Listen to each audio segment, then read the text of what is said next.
0세부터 100세까지 모두 다 책 읽는 다올 책 사랑방입니다. 아들아, 너는 이렇게 살아라. 필립 체스터필드 지음, 출판사 매월당. 오늘은 제4장 지식은 책에서 배우는 것이 아니라 세상에서 체득하는 것이다.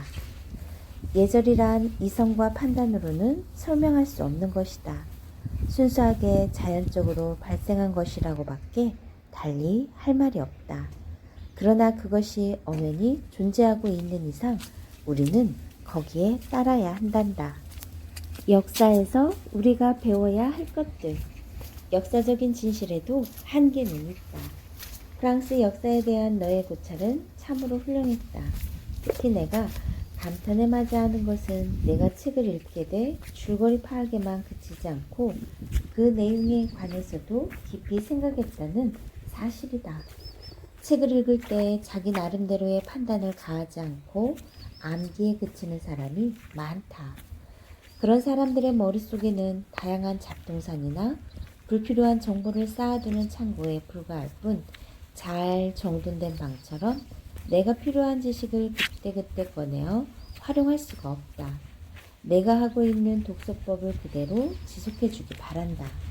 저자의 이름이나 명성만으로 그 내용을 무조건 받아들이지 말고 내용의 정확성과 저자의 고찰이 과연 합당한 것인가를 정확하게 판단하기 바란다. 하나의 역사적 사실에 대해서는 여러 권의 책을 조사, 연구하여 거기에서 얻어진 정보를 종합하고 거기에다 자신의 의견을 덧붙이는 것이 좋다.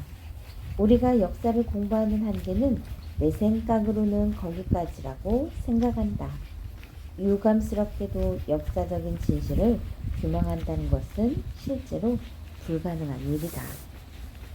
역사에 대해 인간은 얼마나 진실한가? 역사 서적을 읽을 때 역사적인 사건의 동기나 그 원인이 기록되어 있는 경우가 있는데 그것을 아무런 판단 없이 고지고대로 믿어서는 안 된다.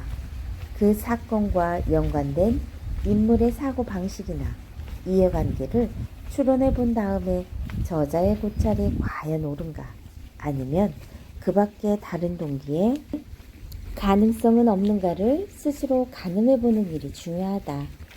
그것이 비록 비굴한 동기이거나 사소한 원인일지라도 이를 간과해서는 안 된다. 왜냐하면 인간이란 복잡 미묘한 모순투성이의 존재이기 때문이다. 따라서 감정은 즉흥적이기 쉽고 의지는 박약하며 마음이란 신체의 건강 상태에 의해서 좌우되는 경우가 많다. 말하자면 인간이란 일관성이 없고 감정의 기복이 변화무쌍하다는 것이다. 아무리 하찮은 사람이라 할지라도 한편에는 훌륭한 부분을 지니고 있게 마련이다. 그러므로 제 아무리 쓸모없는 인간이라도 분명히 어딘가에 장점을 갖고 있어서 뜻밖의 훌륭한 일을 해낼 수도 있다는 뜻이다. 그것이 바로 인간의 참모습이다. 그런데 우리들은 역사적인 사건의 원인을 규명할 때 좀 더 높은 곳에서 그 동기를 찾고자 하는 경향이 있다. 그렇지만 진정한 원인이라는 것은 이를테면 루터의 종교개혁이 자신의 금전욕에 대한 좌절이 그 원인이었다는 사실이라는 정도인지도 모를 일이다. 그럼에도 불구하고 역사학의 대가라고 스스로를 내세우는 사람들은 역사적인 대사건뿐만 아니라 아주 사소한 사건에까지 깊은 정치적인 동기를 적용시키려 든다. 이것은 참으로 가소로운 일이다. 인간은 모순투성이의 존재이기 때문이다. 인간은 언제나 자기가 지니고 있는 우수한 면에 따라서만 그 행동이 좌우되는 것은 아니다. 현명한 인간이 어리석은 행동을 하는 경우도 있고 그 반대인 경우도 있다.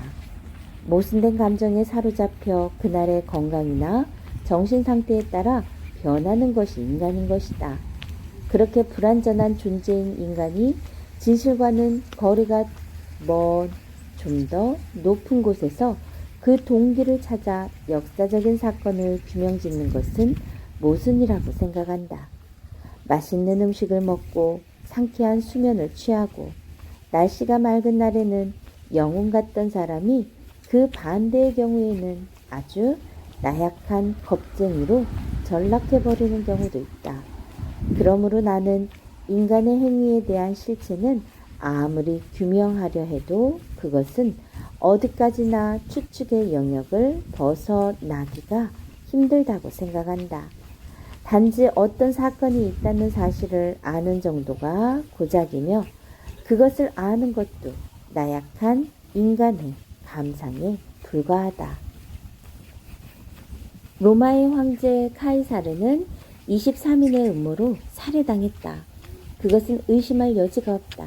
그러나 이 음모자들의 살해 동기가 표방한 것처럼 진정으로 자유와 로마를 사랑했기 때문이었을까?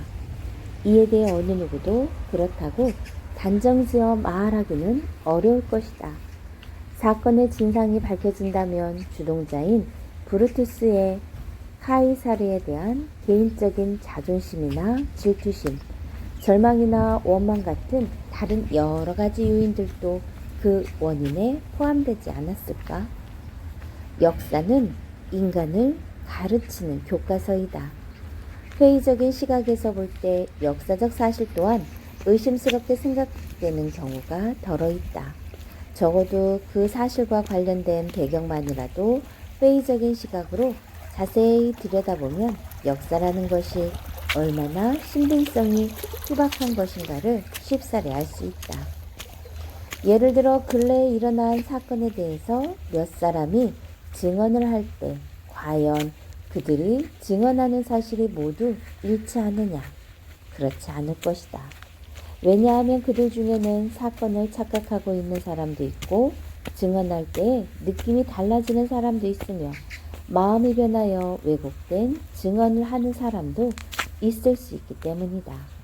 또 증언을 기록하는 속기사도 공평하게 기록하리라는 보장이 없다. 그런 맥락에서 역사학자 또한 공정하게 역사를 기록할지는 의문이다. 자신의 지론을 일관되게 전개해 나가고 싶을 수도 있고 그 장을 짧게 결론 짓고 싶을지도 모른다. 흥미로운 일은 프랑스 역사책 각 장의 서두에는 반드시 이것은 진실이다 라는 구절이 들어있다는 것이다. 그러므로 역사책을 읽을 때는 무엇보다 자기 스스로 분석하고 판단하는 능력이 중요하며 저자의 명성만으로 그 내용을 그대로 옳다고 받아들여서는 안 된다. 그렇다고 역사 공부를 하지 말라는 것도 아니다. 모든 사람이 인정하는 역사적 사실이라는 것은 엄연히 존재하며 세인들의 입에 회자되는 역사책은 반드시 읽어두는 것이 좋다. 예를 들어 여러 학자들이 카이사르의 망령이 브루투스 앞에 나타났다라고 기록했지만 사실 나는 그런 이야기를 결코 믿고 싶지 않다. 그러나 그런 것이 세인들의 화제에 올랐다는 사실조차 모른다는 것은 더 큰 수치이다. 그 외에도 역사학자가 그렇게 기록했다는 한 가지 이유만으로 모든 사람이 불신하는 일들을 사실인 것처럼 화제에 올리거나 책에 인용하는 경우도 있다. 그렇게 해서 정착한 것이 이교도 신학이며 에로스, 제우스, 아폴로 등 고대 그리스 신들도 그런 경우다. 설령 그들이 실존했다 해도 우리들은 그들을 보통 사람과 똑같이 여기고 있다. 역사를 보는 시각이 아무리 회의적이라 할지라도 이처럼 널리 알려진 역사적인 사실에 대해서는 공부할 필요가 있다. 오히려 역사는 인간이 살아가는데 그 어떤 학문보다도 가장 가치 있는 학문일지도 모른다. 과거의 시각으로 현재를 보지 말라. 과거에도 그랬으므로 현재에도 그렇다라고 단정지어 말해서는 안 된다. 과거에 있었던 일을 거울 삼아 현재의 문제를 검토하는 것은 좋은 방법이다. 하지만 그렇게 하려면 무엇보다 신중해야 한다. 과거에 있었던 사건의 진상을 아무리 명백하게 규명해도 그 진위를 알기란 쉽지 않다. 그것은 어디까지나 추측에 불과할 뿐이며 더구나 명확한 원인 규명은 훨씬 더 어렵다. 우선 과거의 증언은 현재의 증언에 비해 애매하며 또 시간이 오래될수록 그 신빙성 또한 희박해지는 것이다. 저명한 학자들 중에는 공사를 막론하고 그것이 비슷하다는 이유 하나만으로 아무런 검증 없이 과거의 사례를 이용하는 이가 있다. 미처 그들은 생각조차 못했겠지만 일찍이 천지가 창조된 이래로 이 세상에 똑같은 사건이 일어난 적은 한 번도 없었다. 더구나 그러한 역사를 기록한 역사학자 또한 한 사람도 없었다. 그러므로 그에 관한 논쟁 자체가 무의미하다. 과거의 사례를 인용할 때 옛날 어느 학자가 기록했으므로 또 어느 시인이 썼으므로 라는 식으로 해서는 안 된다. 모든 사물은 저마다 다르므로 그것을 논할 때에는 개별적으로 논해야 한다. 비슷한 점을 참조하는 것은 좋지만 그것을 판단의 근거로 삼아서는 안 된다. 역사에서 배우는 교훈. 역사를 어떻게 공부할 것인가? 다시 한번 강조하지만 역사를 공부하는 것은 매우 중요하다.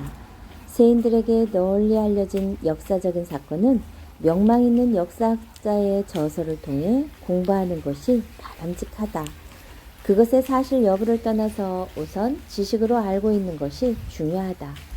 그렇다면 과연 역사를 어떻게 공부할 것인가 하는 것이 문제인데 너는 어떠한 방법으로 역사를 공부하느냐?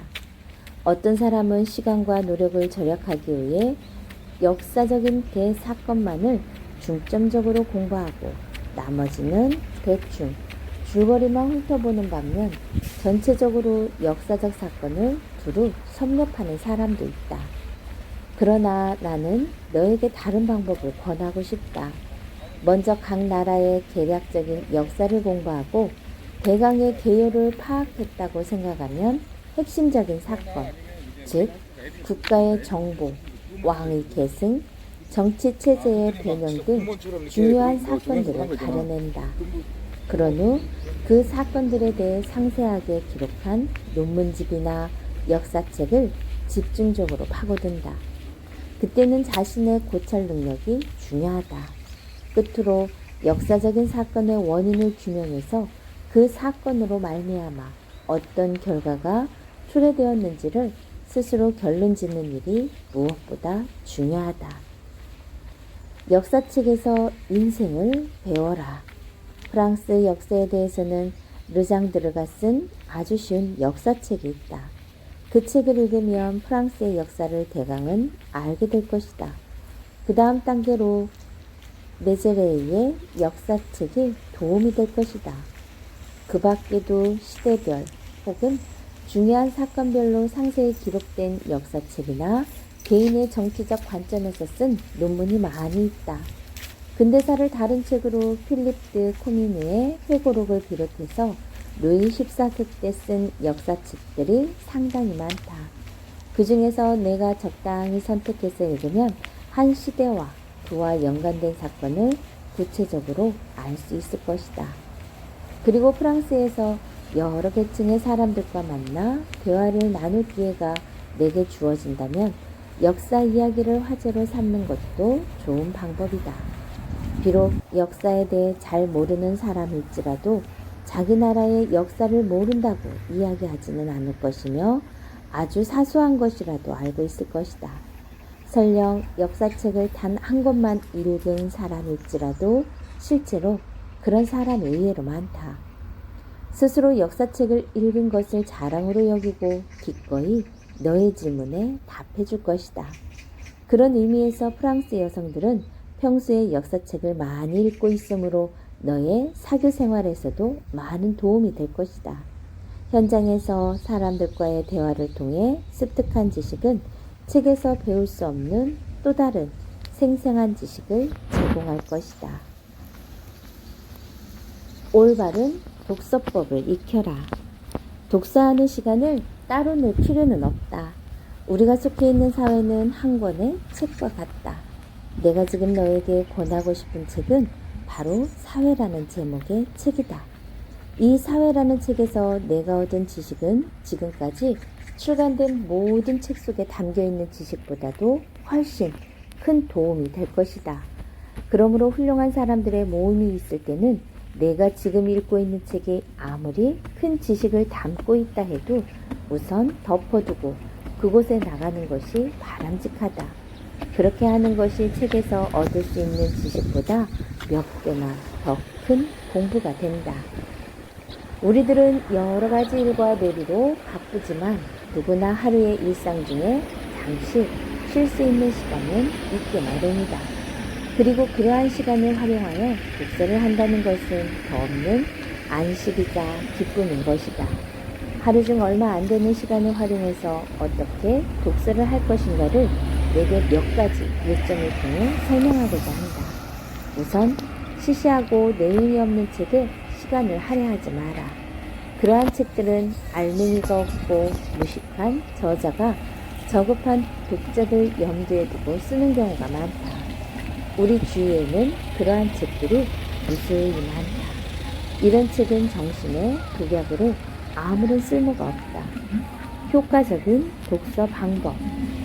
한 권의 책을 읽을 때는 목표를 세우고 그 목표를 달성하기 전까지는 다른 책에 눈길을 주지 말고 집중적으로 읽어 나가야 한다. 너의 미래를 염두에 두면 현대사 가운데서도 특히 중요하다고 관심을 끄는 시대를 구분지어 그것을 세계적으로 필독해 나가는 방법이 어떻겠니? 이를테면 네가 웨스트팔렌조에게 그 초점을 맞추었다면 그와 관련된 책 이외에는 일체 숨기지 말고 정평있는 역사책이나 회고록, 문서, 문헌 등을 세계적으로 읽고 얘기하면 좋을 것이다. 그러나 독서하는 방법을 연구하기 위해 시간을 소비할 필요는 없다. 색다른 방법으로 자유로운 시간을 유효하게 활용할 수 있다면 그것은 또 그것대로 좋다. 다만 독서의 효과적인 면을 보자면 한꺼번에 여러 가지 테마를 추가하기보다는 하나의 테마로 집약해서 체계적으로 추구해 나가는 것이 보다 능률적이라는 의미다. 여러 종류의 책을 읽다 보면 그 내용이 서로 상반되고 모순점을 발견되는 경우도 있을 것이다. 그럴 때에는 유사한 다른 책을 찾아보면 좋다. 그것은 문제의 핵심을 벗어나는 것이 아니라 오히려 그 내용을 명확하게 파악할 수 있는 방법이다. 예를 들어 어떠한 사실에 대해 독서를 하는데 도무지 머릿속에 들어오지 않는 경우가 있다. 그러나 같은 책이라도 정치인들 사이에 화제거리가 되거나 논쟁의 대상이 되는 경우가 있다. 그럴 땐 그 책이나 그와 관련된 책을 읽은 연후에 사람들을 통해서 얘기를 듣게 되면 내가 미처 파악하지 못했던 것들이 입체적으로 머릿속에 들어오는 수가 있다. 그렇게 얻어진 지식은 의외로 완벽하여 쉽사리 잊혀지지 않을 것이다. 그런 뜻에서 사건이 발생한 현장에 내가 직접 가서 현지인들의 이야기를 듣는 것도 좋은 방법이다. 내가 사회인이 된 후에 독서를 할 때 유의해야 할 점을 3가지만 말하겠다. 첫째, 사회에 첫걸음을 내디딘 다음에는 예전처럼 책을 많이 읽을 필요는 없다. 독서보다는 여러 사람들을 만나 대화를 통해 직접 정보를 수집하는 것이 좋다. 둘째, 유익하지 않은 책은 절대로 읽을 필요가 없다. 셋째, 내가 원하는 하나의 독서 테마를 선택해서 그와 관련된 책을 체계적이고 집중적으로 읽어야 한다. 위에 말한 내용대로 독서를 한다면 하루에 30분으로도 충분하다. 세상에서 배우는 지식이 참 지식이다. 여행의 진정한 목적을 이루는 사람들. 이 편지를 내가 받아볼 쯤이면 너는 베니스에서 로마로 떠날 채비를 하고 있겠구나.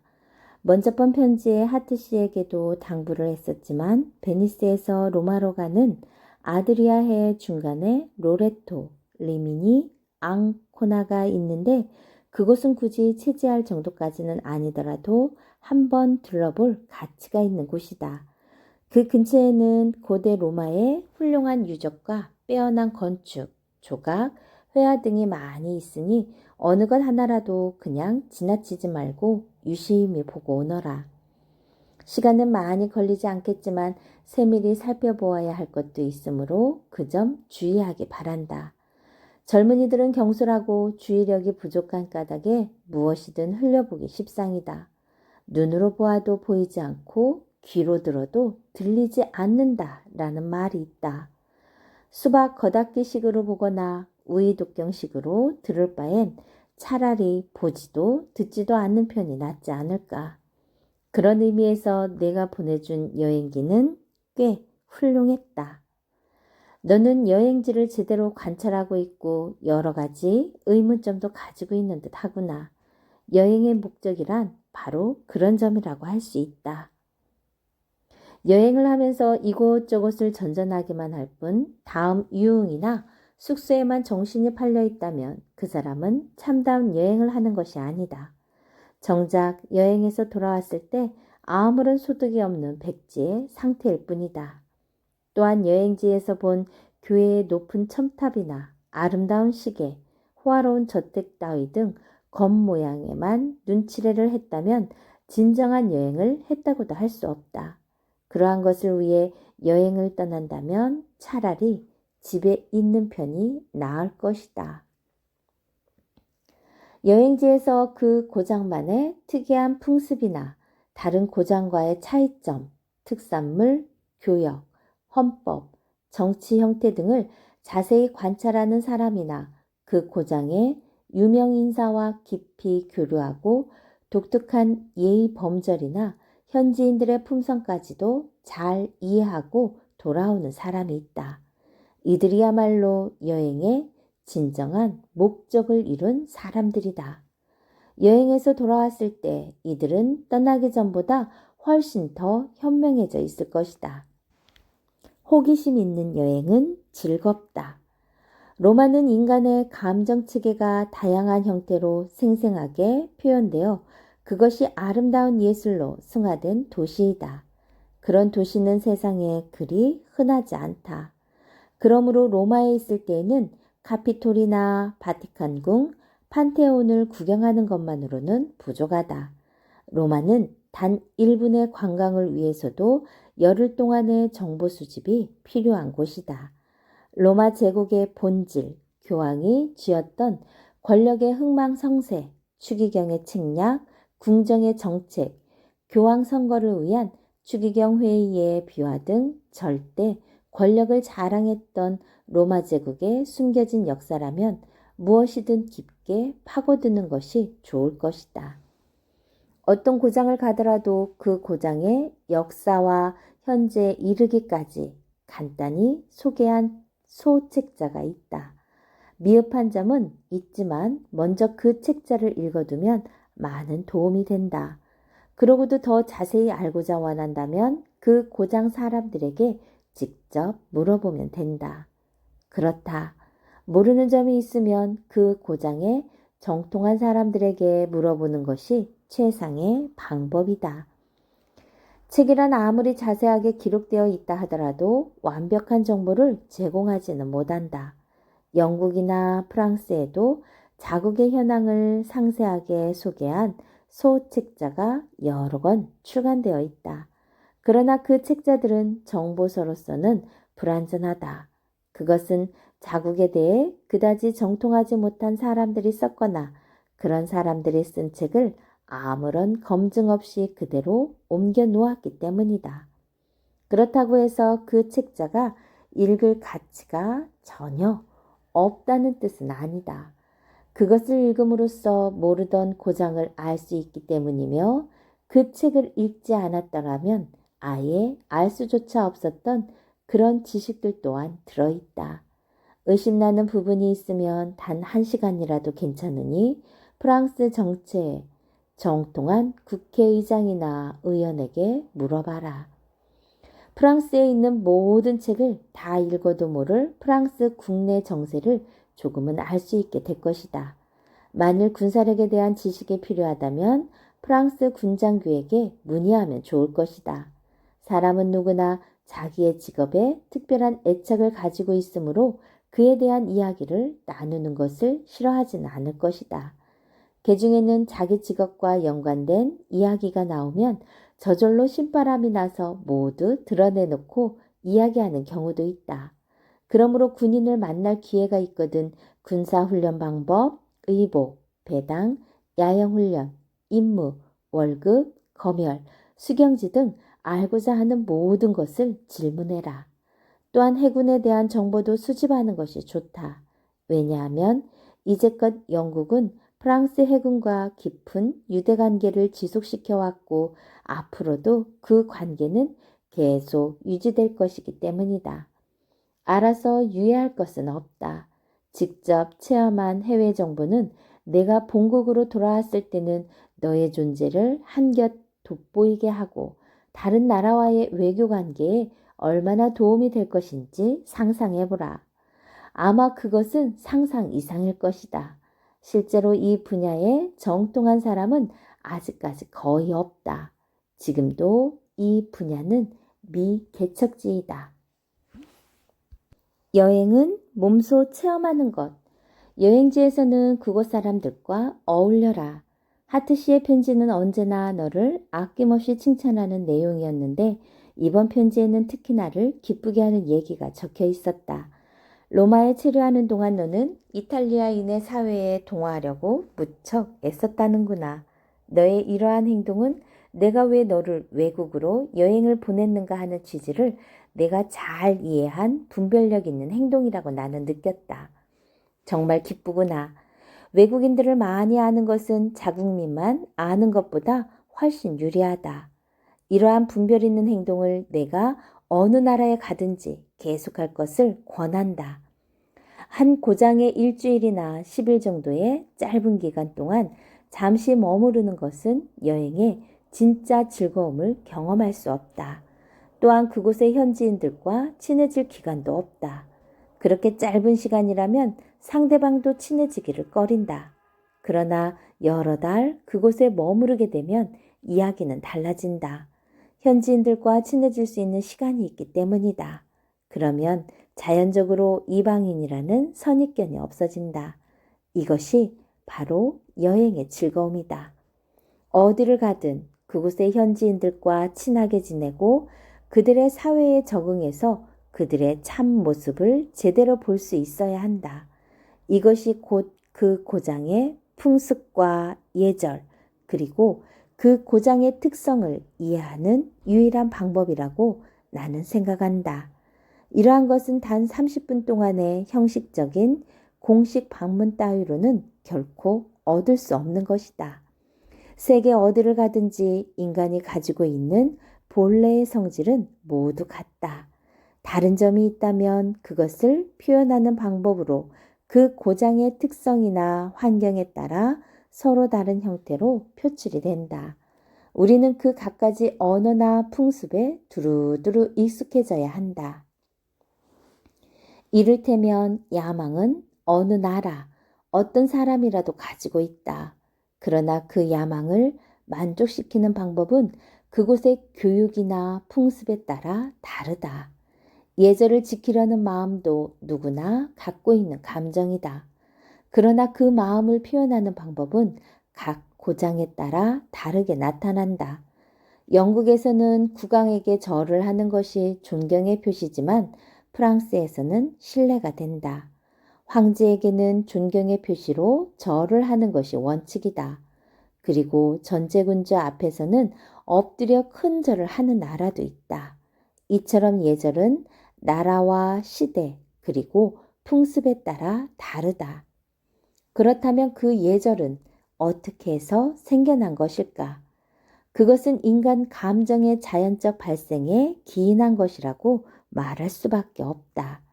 아무리 훌륭한 사람이라도 그것의 고유한 예절을 배우지 않고서는 그것을 표현할 수는 없다.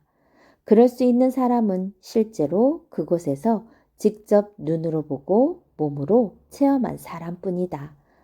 왕이나 황제에 대한 예절만이 아니라 모든 계층에 존재하는 관습 또한 마찬가지다. 예를 들어 사람들이 서로의 건강을 위해 축배를 드는 어리석은 행동은 어느 고장에서나 흔히 볼 수 있는 관습이다. 내가 술을 한 잔 마시는 것과 다른 사람의 건강이 도대체 무슨 관련이 있다는 말이냐? 상식으로는 도저히 이해할 수 없는 일이다. 그런데 그러한 관습을 따르는 것이 좋다고 말하려는 것이다. 사람에게 있어 양식이란 남에게 예의를 갖추고 좋은 감정을 가지라고 가르친다. 그렇지만 때와 장소, 사람에 따라 그렇게 행동하는 것이 예의를 갖추는 것인가는 직접 눈으로 보고 몸소 체험하기 전에는 알 수 없다. 이번 여행에서 너는 그것을 배우고 돌아오기 바란다. 깊이 있는 체험을 해라. 사리가 분명한 사람은 어디를 가든지 그 고장의 풍습을 배우고 실천하려고 노력한다. 도덕적으로 용인될 수 없는 일이 아니면 전 세계 어디를 가든지 그렇게 행동하는 것이 좋다. 그러기 위해서는 어느 정도의 적응력이 필요하다. 적응력이란 때와 장소에 따라 적절하게 행동할 수 있는 능력이다. 예의 바른 사람을 대할 때는 진지한 표정을 하고 명랑한 사람에게는 즐겁게 행동하고 보잘것없는 사람을 만날 때는 가볍게 상대해라. 이런 능력을 몸에 지니도록 열심히 노력해라. 여러 나라를 방문할 때 유명 인사들과 교류함으로써 그런 유명인이 될 수 있다. 각 나라의 고유한 풍습을 받아들여 파리에서는 프랑스인이 되고 로마에서는 이탈리인이, 런던에서는 영국인이 되는 것이다. 요즘 너는 이탈리아어를 제대로 못하고 고민하고 있는 모양이더구나. 그러나 프랑스의 귀족들을 보라. 그들은 말할 때 스스로는 미처 깨닫지 못하지만 뛰어난 산문을 읊고 있다. 그와 마찬가지로 너 또한 스스로는 미처 깨닫지 못한다 할지라도 이탈리아어를 아주 잘 이해하고 있을 것이다. 너는 프랑스어와 라틴어를 능숙하게 구사하고 있으므로 이탈리아어를 대충은 알고 있는 셈이다. 다만 수거나 관용구 혹은 미묘한 표현 등을 실제로 말해보는 것이 가장 중요한 방법이다. 상대의 말을 귀 기울여 듣는다면 그런 것은 쉽게 익힐 수 있다. 그러므로 대화할 수 있을 만큼 단어를 익히면 망설이지 말고 누구에게나